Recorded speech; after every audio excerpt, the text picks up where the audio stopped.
आज मैं आपको एक ऐसे रहस्यमय स्कूल ले चलूँगी जहाँ रात को 12 बजे के बाद पढ़ना पढ़ाना शुरू होता है। जी हाँ, यह रहस्यमय स्थान है उत्तराखंड में। जिन्होंने भी यह बात आंखों से देखी है वो आश्चर्यचकित रह गए हैं। इस विचित्र स्कूल में आधी रात के बाद पढ़ाई क्यों शुरू होती है, आइए हम जानते हैं।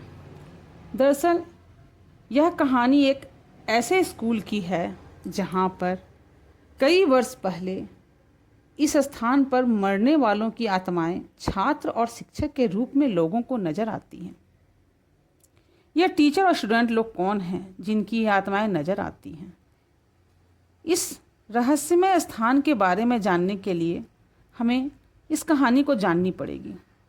यह किस्सा करीब 55-60 साल पुराना है।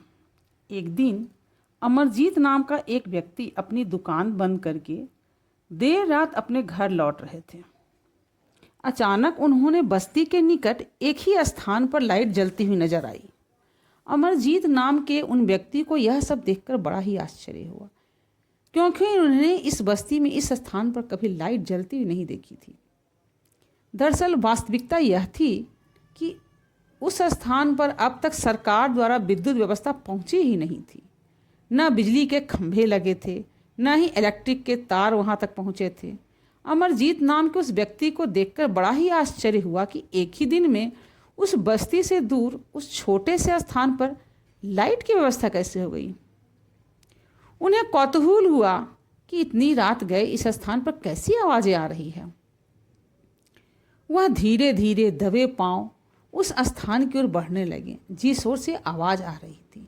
अमरजीत ने सोचा कहीं चोर डाकू तो नहीं जो अपने साथ लाइट वगैरह लाए हुए हों और बस्ती को लूटने का पनाल बना रहे हों। अमरजीत नाम के उस व्यक्ति ने धीरे धीरे उस खंडहर तक बने भवन तक पहुंच गया। वहां पहुंचकर उन्होंने जो देखा वह बहुत ही रहस्यमय था। उस पुराने खंडहर हो चुके पुराने जर्जर भवन में कुछ लोग पढ़ते और कुछ लोग पढ़ाते हुए नजर आए। ऐसा लग रहा था जैसे कोई स्कूल चल रहा हो, लेकिन वहाँ पढ़ने और पढ़ाते हुए दिखने वाले लोग बेहद डरावने लग रहे थे। छीन काया वाले हुए इंसान जैसे दिखने वाले, पर उन लोगों की बिल्लियों जैसी आंखें चमक रही थी। वो आपस में चीखते और चिल्लाते हुए पढ़ते और पढ़ाते हुए नजर आ रहे थे। अमरजीत ने समझ लिया कि वह जिन आत्माओं और भूत और प्रेत की किस्से सुना करते थे, आज उन भूत प्रेतों को उसने अपनी आंखों से देख लिया। अमरजीत यह डरावना दृश्य देखकर दिसंबर की ठंड में भी पसीने पसीने हो गए। किसी तरह उन्होंने अपनी चीख को रोका और अब उन्होंने वहाँ से तेजी से भागना शुरू किया। वह वहाँ से लगभग 2 किलोमीटर तक लगातार दौड़ते रहे और उसके बाद ही चैन की सांस ली। अमरजीत जब अपने घर पहुंचे तो रात के करीब 3 बज रहे थे। अब उनकी आंखों में नींद कहाँ थी। भूत प्रेत के स्कूलों का पूरा नज़ारा उनकी आंखों के सामने नाच रहा था। लेकिन यह बात उन्होंने रात के समय में घर को किसी व्यक्ति को बताना उचित नहीं समझा। किसी तरह करवटें बदलते हुए रात काटी। सुबह के समय अमरजीत ने यह कहानी अपने पिता को बताई। जब उनके पिता ने उनको उनकी सच कहानी बताई तो उनकी कहानी और भी अधिक चौंकाने वाली थी। अमरजीत के पिता ने बताया कि 1952 में समाज सेवक एम राघवन ने छोटे बच्चों के लिए एक स्कूल को बनाने के लिए चंदा एकत्र कर बस्ती के बाहर एक छोटा सा भवन बनवाया, ताकि जिसमें बस्ती के छोटे बच्चों की पढ़ाई लिखाई के लिए अच्छी व्यवस्था हो जाए और उन्हें पढ़ाई के लिए कहीं दूर नहीं जाना पड़े। समाजसेवी एम राघवन का यह सपना साकार हो गया। स्थानीय लोगों की आर्थिक सहयोग से स्कूल बनकर तैयार हो गया और उसमें पढ़ाई लिखाई भी शुरू हो गई। लेकिन एक दिन ऐसा हुआ जो बहुत ही दर्दनाक था। अमरजीत के पिताजी ने बताया कि मुझे याद है उस दिन स्कूल का वार्षिक उत्सव था। स्कूल के सारे स्टाफ और छात्र छात्राएं एनुअल फंक्शन की तैयारी में लगे हुए थे कि दोपहर 12-1 बजे के करीब तीव्र भूकंप आया और दुर्भाग्यवश स्कूल की छत नीचे आ गिरी। जिसके कारण स्कूल के कई अध्यापक, कर्मचारी और बच्चे स्कूल की छत के नीचे दबकर मर गए। यह बहुत ही दर्दनाक दृश्य था। कई लोगों की मृत्यु हो गई थी, कुछ घायल भी हो गए थे। उसके बाद स्कूल की छत को रिपेयर कराया गया। कुछ दिनों के बाद विद्यालय में पढ़ाई लिखाई फिर शुरू हो गई, लेकिन भूकंप की उस दुर्घटना के कारण वहाँ होने वाली उन अकाल मौतों के बाद विद्यालय में अनहोनी घटनाएं शुरू हो गई।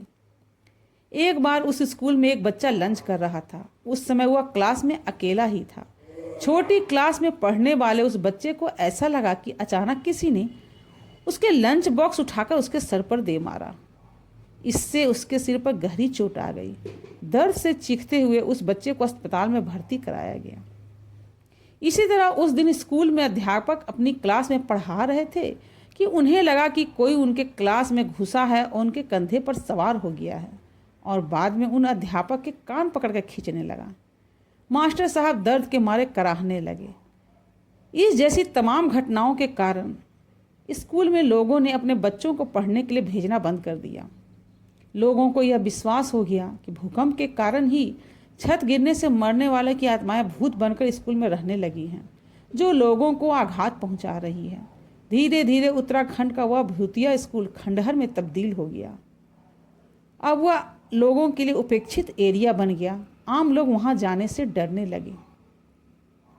एक बार एक गाय भैंस को चराने वाला व्यक्ति अनजानवश उस भूतिया स्कूल की तरफ पहुंच गया। उसकी गाय स्कूल के अंदर चली गई। स्कूल के अंदर पहुंचकर वह गाय तेज तेज चिल्लाने लगी, जैसे कोई उसे पीट रहा हो। वह चरवाहा दौड़ा दौड़ा स्कूल के अंदर गया, पर वहां कोई नहीं था। लेकिन उसकी गाय की पीठ पर पीटे जाने के इतने गहरे निशान थे कि उनमें से खून छलक उठा था। इस घटना के लोग बाद में उस भूतिया स्कूल से और अधिक डरने लगे। लोगों ने उस भूतिया स्कूल के आसपास की सड़क से भी आना जाना छोड़ दिया, क्योंकि बस्ती और आसपास के सभी लोगों को यह पता लग गया था कि स्कूल पर आत्माओं ने डेरा डाल दिया है, और अगर किसी को अपनी जान गंवानी हो तो सो जाए। आपको ये मेरी कहानी कैसी लगी कृपया कमेंट करके बताएं, और ऐसी ही कहानियों को जानने के लिए मेरे चैनल को लाइक, शेयर और सब्सक्राइब करें।